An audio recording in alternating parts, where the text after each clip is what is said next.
Começa agora o podcast A Liga. Notícias, curiosidades, entrevistas, opinião e tudo o que você precisa saber sobre os principais esportes do mundo. Apresentação: Thiago Bavaresco e João Reman. Ultimate Fighting Championship é uma organização de MMA que produz eventos ao redor de todo o mundo. Tem sua base atualmente nos Estados Unidos. Hoje a gente vai falar do UFC. A Liga, o seu podcast de esporte. Olá, meus queridos amigos, sejam muito bem-vindos a mais um episódio do podcast A Liga. Estamos aqui, eu e o meu parceiro João, para falar de UFC. Briga, luta, porrada, João. Pancadaria hoje rolando solta aqui, né, nesse episódio. Se nós não sair no soco, tá de boa. Tá de boa, já tá tranquilo, né? E a gente vai falar um pouco do UFC, né? Uma breve história, vamos falar um pouco das regras. Tem o Hall da Fama do UFC. Muito legal. Quem mais venceu e também uma palhinha sobre os lutadores brasileiros. A gente vai falar tudo isso então nesse episódio de hoje aqui pra vocês. Podcast A Liga. Beleza, então vamos começar lá por o que é o UFC, né? Que é, como eu disse, é uma organização de MMA que produz eventos ao redor de todo o mundo. Tem sua base hoje nos Estados Unidos e o primeiro evento que eles fizeram, que ocorreu com o UFC, foi em Denver, no Colorado. A proposta do evento era identificar a arte marcial mais efetiva em uma luta entre competidores de diferentes tipos de luta, incluindo jiu-jitsu brasileiro, boxe, o wrestling, muay thai, judô, karatê, taekwondo e entre outras modalidades, né? Bastante modalidades, aí foi a ideia de juntar tudo, né? Então, com o acordo de televisão a cabo e expansão para Canadá, Europa, Austrália, Oriente Médio, Ásia, Brasil e novos territórios nos Estados Unidos, o UFC foi ganhando popularidade, junto com muita cobertura da mídia. Desde 2001, os telespectadores podem ver o UFC em pay-per-view nos Estados Unidos, Brasil, Austrália, Canadá, Nova Zelândia e Itália. O UFC planeja agora continuar sua expansão mundial, apresentando shows constantemente no Reino Unido, no Canadá e no Brasil, estabilizando escritórios na Europa e no Brasil. Ou seja, eles querem fazer esse marketing. Vamos ver se a pandemia vai colaborar. Colaborar, né? E olha que é um evento de alta amplitude, né? Muita gente aposta muita grana, vai pra arena lá pra assistir a pancadaria comer solta. E a gente sabe que as apostas são muito grandes, principalmente esses esportes assim, né? A transmissão do UFC no Brasil ocorre por pay-per-view, né? Pelo canal Combate, que transmite todos os eventos do UFC ao vivo, do canal Sport TV, com pesagens e um card preliminar por mês. Ainda ocorrendo transmissões em TV aberta como a TV Globo de eventos que ocorrem no Brasil e reprises de eventos importantes, né? Além da transmissão do The Ultimate Fighter Brasil e os eventos com as suas finais, ou seja, é muito bem passado aqui na televisão brasileira também. Sem dúvida, lembro a época aí do Anderson Silva. Spider. Foi uma coisa de louco. Eu tenho ainda um estojo que eu ia pra faculdade presencialmente com o UFC, né? UFC. Aí um dia, sabe o que a minha professora me perguntou? Ela perguntou assim, esse estojo aí, porque eu tenho ele desde a 5ª série, né? Sim. Não fico comprando coisa surado, nova. já, o bicho. Tá surado. Aí a minha professora pediu assim, tu ganhou esse estojo aí? Eu disse, não, por quê? Não, isso aí passa na TV, não é um negócio de comer? Daí eu falei, não. Daí, tipo, ela viu o comercial na TV e achou que era, tipo, um... negócio de comer. Uma coisa, um produto, sei lá. Tanto é que bem isso que eu ia falar agora. A sigla UFC se tornou uma marca, né? Literalmente. Como muitas outras viram marca aí. O UFC a gente encontra camisa, boné... Bom, tudo que é produtos aí, acessórios, roupas, a gente encontra com a marca, a sigla UFC. E faz sentido, né, o nome, né? Foi uma junção de várias modalidades, né? Ultimate Fighting Championship, ou seja, é patamar mais alto. Pancadaria generalizada mesmo. Vamos começar agora com uma breve história, né? Art Dave, ele propôs para Rorion Gracie e John Milius um torneio mata-mata com 8 competidores chamado War of the Worlds, que seria a Guerra dos Mundos. Então esses caras aí que idealizaram o UFC. O torneio ele foi inspirado por uma série de vídeos produzidos pela família Gracie no Brasil, onde os estudantes de Gracie Jiu-Jitsu derrotavam mestres de artes marciais de vários tipos, como Karatê, Kung Fu e Kickboxing. O torneio então teria artistas marciais de diferentes artes enfrentando um ao outro em combates sem regras para determinar a melhor arte marcial. Isso a gente vai ver que depois deu um erinho aí, eles tiveram que mudar. E isso iria propagar animação como nas lutas vistas por Dave nos vídeos. O John Milius, um notável diretor de filmes e roteirista, assim como estudante dos Gracie, concordou em ser o diretor de criação do evento. O Dave fez um plano de negócios e 28 investidores contribuíram para o capital inicial para começar a WOW Promotions, que é a organização que promove o UFC, com a intenção de desenvolver o torneio em uma franquia de televisão. Ou seja, né, Thiago, se a gente tivesse essa ideia agora não ia conseguir fazer, porque tem que ter um cara ali para intermediar as coisas, arrumar investidor e fazer a parada acontecer. E você vê que, assim, principalmente a UFC, não foi um esporte que criado assim, eles não começaram a fazer isso e virou um esporte. Foi com a intenção de ser, sei lá, uma série, um filme, passar na televisão, sabe? Não foi um esporte. Querendo ou não, foi pensada para obter lucro, para obter visibilidade, né? É tanto que é por isso que até hoje é visto como um evento mesmo, né? Não é uma simples partida de futebol. Toda luta de UFC é um evento ocorre aí, né? Apesar do UFC ter usado o slogan There are no rules, né, que não há regras, no começo dos anos 90 eles operaram com regras limitadas. Isso baniu cortes e dedos em orifícios, além de reprimir movimentos como puxar o cabelo, cabeçadas, ataque na região baixa, né, íntima e pescar, né. Então, no começo lá não podia fazer essas coisas, agora a pancadaria é liberada.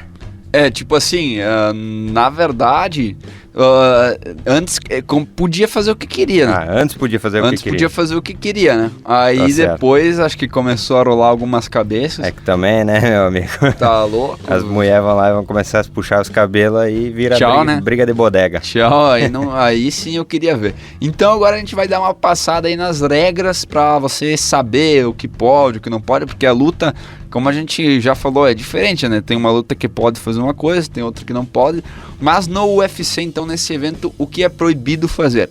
Eu falo um, você fala outro, Thiago? Vamos nessa aí, então. Vamos lá. Primeira regra que é proibida, então não pode fazer, é dar cabeçada. E não pode também dar qualquer tipo de golpe com os dedos nos olhos do adversário. Não pode furar o olho do amiguinho.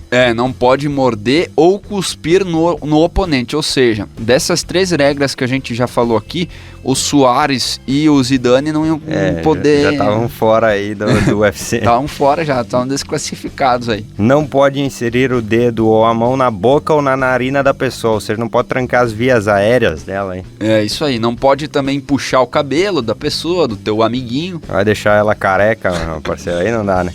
Não pode também arremessar o adversário contra a lona pela cabeça ou pescoço. Ou seja, não pode pegar o cara na cabeça e jogar ele no chão. Exatamente. Não pode também golpear a espinha ou a parte de trás da cabeça. Perigoso demais, né? É realmente perigoso. Qualquer golpe na garganta ou agarrando a traqueia. Ou seja, não pode danificar o gogó do rapaz. Não dá certo. Não pode também usar os dedos esticados contra o rosto ou olhos do oponente. Ou seja, não pode você pegar assim na mão...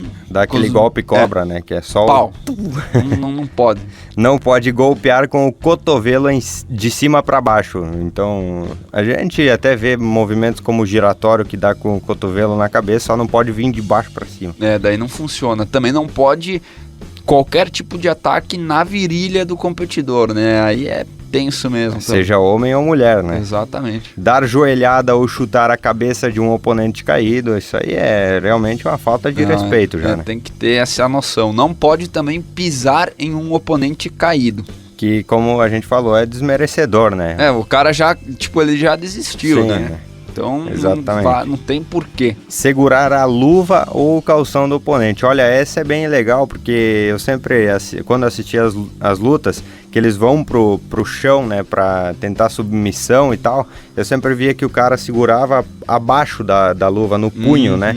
Então é por isso, não pode segurar a mão do cara. Porque, se você segurar também no calção, você vai impedir ele de fazer algum movimento que pode dar alguma coisa, né? Exatamente. E seguindo aqui, você não pode segurar ou se pendurar na grade com a mão ou os dedos dos pés. Não dá pra virar o Spider aí subir nas paredes.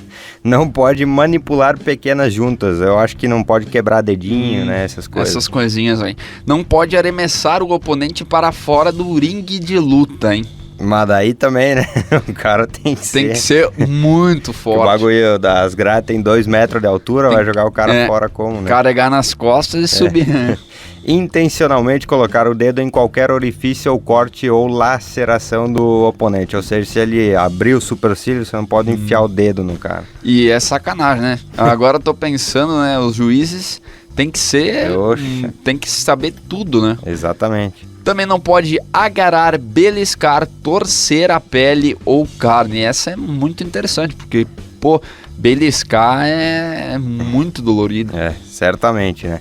Evitar o contato com o adversário intencionalmente ou constantemente deixar cair o protetor bucal ou fingir uma lesão. Ou seja, tem que brigar, meu parceiro. Não tem dar migué. Devia ter essa regra parecida no futebol, porque... O corpo mole, essas coisas não dá, né? Não tem migué no UFC, é pancadaria. Exatamente. E olha só, você acha que tem muita... como é que eu posso dizer assim? Muito palavrão na luta? Você pensa na briga, você vai falar palavrão. E, ó, não pode usar linguagem abusiva na área de luta. Então, assim, as crianças, entre aspas, podem assistir. Podem assistir. Desrespeitar flagrantemente as instruções do árbitro. Ou seja, se você for contra o juiz, você vai tomar o cartãozinho. Exatamente. Não pode ter conduta antidesportiva que cause lesão ao oponente. Ou seja, se você vai brigar, mas a intenção é você ganhar a luta. Não é pra você quebrar a perna do cara e essas coisas. Acabar com ele, né? Não pode atacar o oponente depois que o gongo marcar o fim do round. Então, quando fazer tim, acabou. Não filho. dá pra continuar a se briga. der mais só um quer soco, ir lá fora. Daí fora do ringue, beleza. Não pode também atacar o oponente durante o intervalo. É lógico isso também. Imagina levantar do banquinho, sair correndo e... Pegar desprevenido. Pegar a equipe inteira, né? Atacar o oponente enquanto ele estiver sob os cuidados do árbitro. Então também não pode. Essas foram algumas regras, né? Porque tem muitas mais que só os juízes sabem, né? Porque o UFC é um esporte de muito contato, então não tem pouca regra não. Até porque é briga, então briga não dá, né? E agora a gente vai explicar pra você o que finaliza uma luta além do nocaute, né? O nocaute define a luta, mas tem outras situações que finalizam uma luta além do nocaute. Fala aí, Thiago. Vamos lá, quando o lutador bate no tatame, né, indicando que não suporta mais o golpe, ou seja, ele perde a luta por submissão, né, quando você tá tomando um mata-leão lá, que você tá vendo estrela, já tem que bater no tatame, senão, né, já era. Exatamente, o finaliza uma luta também quando o treinador joga a toalha no ringue, hein, então aí que tá aquela expressão, vai jogar a toalha? Vai jogar a toalha. Vai jogar a toalha, então, tipo assim, o treinador...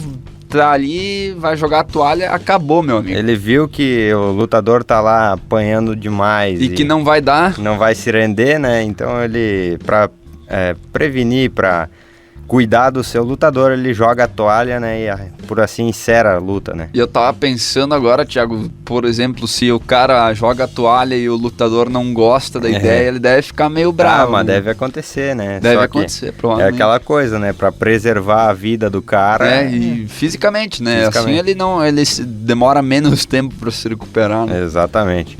O lutador desmaia ou o juiz decide que ele não pode mais continuar. Aí a luta acaba também. Exatamente, faz total sentido. E também acaba quando o lutador sangra e o ferimento não é estancado pelo médico no tempo estabelecido. Ou seja, não pode o cara ficar sangrando que nem um louco lá, daí parou a luta também. A gente vê que geralmente quando acontece cortes na cabeça, supercílio e tudo mais... Assim que para a luta, os médicos vão lá com a pastinha, com gás, e limpa e passa estancador de sangue e os caramba lá, porque realmente não pode ficar sangrando, né? Vai sujar a luva do adversário. Exatamente, não dá, né? Não dá, né? A luta é acabada também quando o lutador viola as regras listadas acima, né? Então tudo que a gente falou aí, se ele não cumprir certinho, acaba a luta. Por isso, né? Não agarre luva do cara, senão vai acabar a luta, não fura o zóio dele, vai acabar aí. Então, e também para finalizar, né, é quando o tempo de luta se esgota, então acaba também. E aí os juízes determinam quem foi o vencedor, né? Exato, aí pega um na mãozinha do outro. E daí fica aquela expectativa lá e... Que às vezes todo mundo já sabe o que vai ser, né? Sempre vai ter um cara que vai se sobressair sobre o outro, né, durante a luta. Geralmente nunca é parelho, né? E o que me deixa, assim, bem encantado, Thiago, por esse esporte é que os caras, eles têm essa relação de briga dentro do ringue, mas só lá também, né? Só lá. É difícil você ver alguma situação que vá pra fora, que saia na mídia, né? Acontece, mas é pouco, né? Eu gosto bastante por causa... Tem toda a preparação antes, né? Tem a pesagem, daí tem a encaração, aí os caras já começam a se xingar lá fora. Aquele momento que os dois vão se encarar, às vezes dá uma tirar a foto, né? Isso aí é muita loucura também, né? É de praxe, né? Pô, faz no Photoshop, tira a foto de um, tira a foto do outro. Os dois lá não funcionam. Eu e você fizemos uma foto parecida. Quando teve a semifinal da Copa do Brasil, você com a camisa do São Paulo e eu com a do Grêmio. Mas não deu, tipo assim, a foto era pra sair... Foi 1 segundo de foto, nós já tava dando risada. Não funcionou muito bem, a gente começou a dar risada e não deu certo, né? Não criamos um clima de rivalidade. E agora a gente vai falar pra você uma coisa muito interessante, porque o UFC, por exemplo assim, você não vai dizer hoje, o campeão do UFC do ano passado foi esse cara. Não, tem vários pesos. Modalidades. Né? Modalidades, e dentro dessas modalidades tem um campeão. Aí outra coisa interessante, por exemplo, vamos dizer que eu tenho aí um determinado peso e eu quero disputar no peso pesado, por exemplo. Só que aí eu vou tirar umas férias. Aí eu engordo demais. Sim. Depois você vai ter que lutar pra voltar naquele peso, senão tchau, né? E muito acontece também o seguinte, João.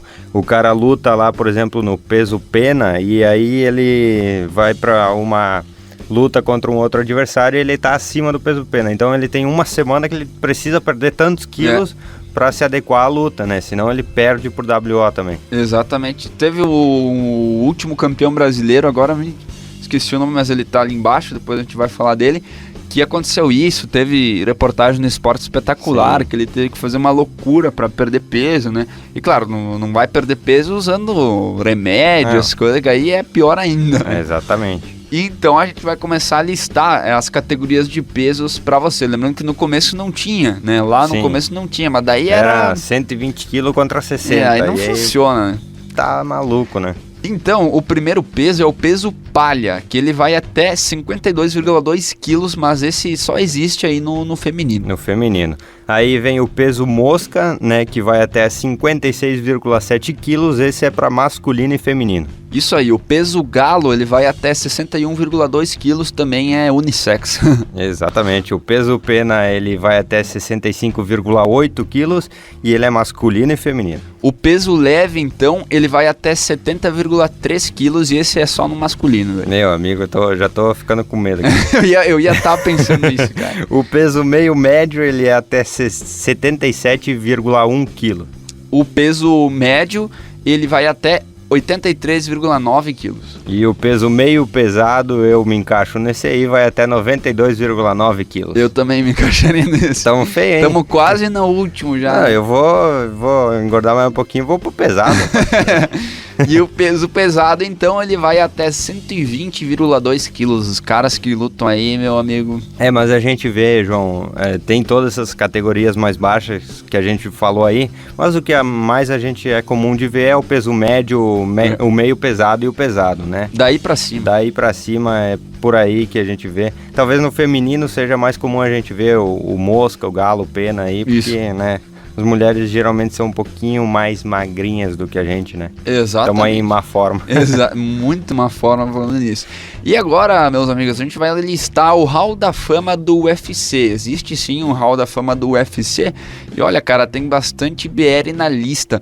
Vou começar falando do Royce Gracie. O Royce Gracie parece que é um estrangeiro, mas ele é BR e ele faz parte do Hall da Fama. E o segundo brasileiro nessa lista é o Rodrigo Minotauro, né? Esse quem não conhece aí, quem já não ouviu falar no cara. Exatamente. E também tem o Randy Couture, que ele é estadunidense, então é americano. E o Forrest Griffin também é estadunidense. O Chuck Liddell também é estadunidense. E o Urijah Faber. Nossa, esse é difícil. O Urijah Faber. E ele também é americano, mas nem parece americano, parece árabe. É, alguma coisa assim desse tipo aí. E o último que entrou, João? O último é aquele que a gente falou, né? O Spider, o Anderson Silva, que é BR. Então todos eles são homens. E vale falar, né? Só BR e estadunidense. É, realmente, né? São 3 brasileiros e 3 estadunidenses, 4 estadunidenses, né? Então, mas é interessante ver que tem poucos, né, João? Tem pouca gente. Se a gente for analisar assim, para um hall da fama do UFC, é pouca gente mesmo. E se tu for ver, ainda é um esporte que dá pra ser considerado recente, né? Tem Sim. 30 anos desde que a gente... Com certeza. Então ele vai, agora que nesse século aí, que ele vai dar uma bombada, né? Vai dar uma bombada. Tomara que entre uma mulher logo aí nesse... Tem tomara. a Ronda Rousey, que muito provavelmente ela vai entrar. No Tem também a Amanda Nunes, né? Se não me engano. Exatamente, Então, brasileira. tem uma lista bonita aí do Hall da Fama. E agora a gente vai falar dos maiores vencedores, né? Como a gente já falou, por ter muitas categorias é difícil apontar o maior campeão. Por isso a gente vai listar os maiores vencedores que tiveram mais vitórias no ringue. Para começar, na verdade vou fazer o inverso, né? O terceiro, vou falar do terceiro. Isso aí. O terceiro é o John Jones, todo mundo já ouviu falar desse cara também. O John Jones tem 20 vitórias no UFC. E o Demian Maia aparece em segundo lugar com 22 vitórias. O primeiro é o Donald Cerrone, ele tem 23 vitórias então aí no UFC. Parece pouco, meu amigo, mas você pisar pelo menos 23 vezes no ringue e derrotar o seu adversário, olha... Tá tem louco. que tirar o chapéu mesmo. Como leva alguma sura no meio disso, né? Ah, com certeza. De tabela. Dessas 23 vitórias aí, algum soco já entrou na cara, né? Não verdade. tem como, né? E agora a gente vai falar do seguinte, lutadores brasileiros campeões do UFC. Aqui a lista é grande, hein? Então a gente vai começar lá, quando ela foi aberta, né? Pelo Royce Gracie, né? Que venceu o torneio sem limite de peso em 93 e 94. Depois foi a vez do Marco Ruas, lá em 1995, que alcançou esse mesmo êxito. Nomes como Vitor Belfort em 97 até 2004, o Spider Anderson Silva em 2006 a 2013, Rodrigo Minotauro, né, 2008, interino dos pesos pesados, aí a lista vai gigantesca, quer continuar aí? Vamos lá, daí tem o Murilo Bustamante, que ganhou em 2002, o Lyoto Machida, que também... não parece um brasileiro, parece um japonês. Mas é conhecido o nome, né? Conhecido, né? Ele ganhou entre 2009 e 2010. Tem o Maurício Shogun, que ganhou entre 2010 e 2011. Esse aí também é conhecido, o Júnior Cigano. Ganhou de 2011 ganhou entre 2011 e 2012. Quer continuar você de novo aí, Thiago? Esse aqui também é conhecido, né? O José Aldo, que ganhou de 2010 até 2015 e 2016 interino e 2017. Aí tem também o Renan Barão, né? Em 2014, o Fabrício Werdum, também não parece... parece pelo Fabrício, né? Mas o sobrenome com certeza deve ser alemão ou alguma coisa assim. E ele torce pro meu time, cara. Olha aí, curiosidade. Eu já vi ele, uma curiosidade. Ele foi na Arena do Grêmio, ele tinha ganhado um cinturão aí em 2015, eu acho que era. Isso, 2015, exatamente, 2015 como tá ali.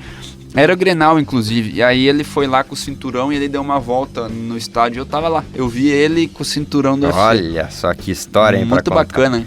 Continuando aqui, a gente tem o Rafael dos Anjos, de 2015 a 2016, a nossa querida Amanda Nunes, né, desde 2016 no peso galo e desde 2018 nos penas, a Jéssica Batistaca em 2019, o Cyborg, o Chris, entre 2018 e 2019, e o Davidson Figueiredo em 2020. Era esse aí que eu tava falando antes, né? O Davidson Figueiredo, exatamente. Teve que perder um peso aí. E por que tem tanta gente assim? Como a gente já destacou antes, são várias categorias. Então pode ganhar várias brasileiras no mesmo ano, né? Como a gente bem destacou aqui. Pode ser que o Minotauro ganhou lá no meio pesado e o Spider ganhou no pesado, né? Ou no leve, sei lá.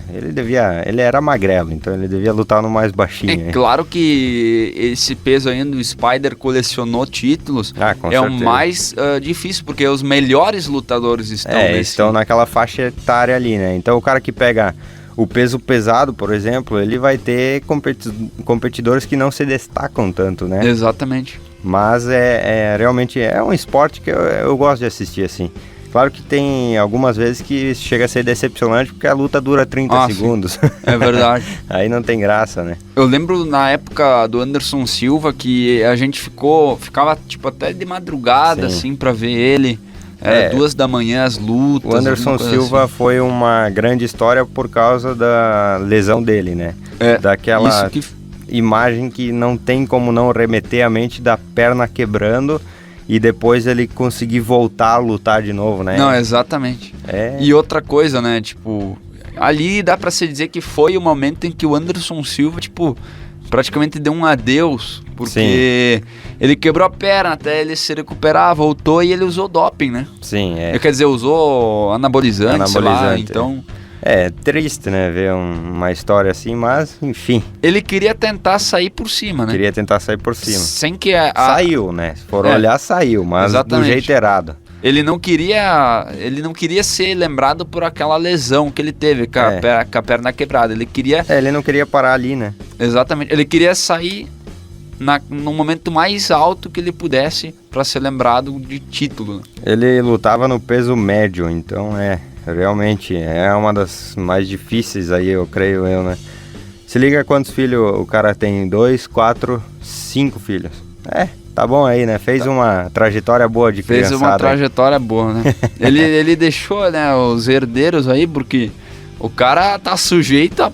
Meu Deus, né? O cara leva uma pancada na cabeça. Mas se liga só, as artes marciais dele que ele tinha domínio era artes marciais mistas, o boxe, o jiu-jitsu brasileiro, né? O Muay Thai, o judô, taekwondo e a capoeira. O cara era completaço. E o interessante, né? Se você olhar assim pro Anderson Silva, você não dá muita coisa, tipo, porque ele é um cara normal. Né? Magrelo, normal. Só que o cara chega lá...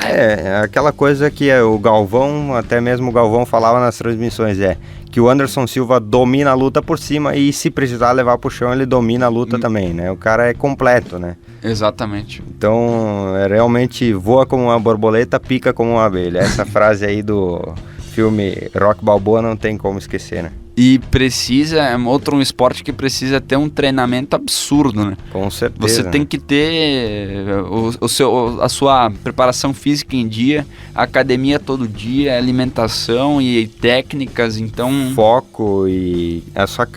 É como a gente sempre fala, não basta só o corpo estar em sintonia, a mente tem que estar muito focada, porque quando você leva uma pancada ou você faz um round mal, você não pode baixar a cabeça, né? Exato. Porque aí seu adversário vai vir dando porrada mesmo. Vai vir mais motivado ainda pra te derrubar. Exatamente. Pra gente fechar, João, vamos encerrar? Vamos encerrar. Deu tempo aí? Deu tempo. Então, recomendação, creio que muita gente já assistiu aí, mas assistam os filmes do Creed. O João já assistiu o filme Creed? Cara, acho que não. Cara, então assista, que é excelente, é filme de Creed. boxe. O garoto lá, o filho do... Vai me fugir o nome agora, mas ele é treinado pelo Sylvester Stallone, então é sensacional, ele luta lá, é muito legal. Só uma recomendação, né? Como o episódio é de UFC, a gente deixa essa recomendação pra vocês e encerramos por aqui. Tá na lista então o filme, Thiago, encerramos aqui. Um abraço pra todo mundo, a gente vai ter aí no próximo sábado um Resenha Liga. Então acompanhe, que a gente vai falar muita coisa boa, hein? Exatamente. Siga a gente nas redes sociais, @podcast A Liga, Twitter, Instagram, Facebook, tamo por tudo que é lugar, meu amigo. Ninguém para nós. Exatamente. Vamos que a batalha... vem novidades aí no Podcast League. Fica ligado aí que vai ter. Exatamente. Valeu, um abraço. Tchau, tchau. Tchau, tchau. Podcast A Liga.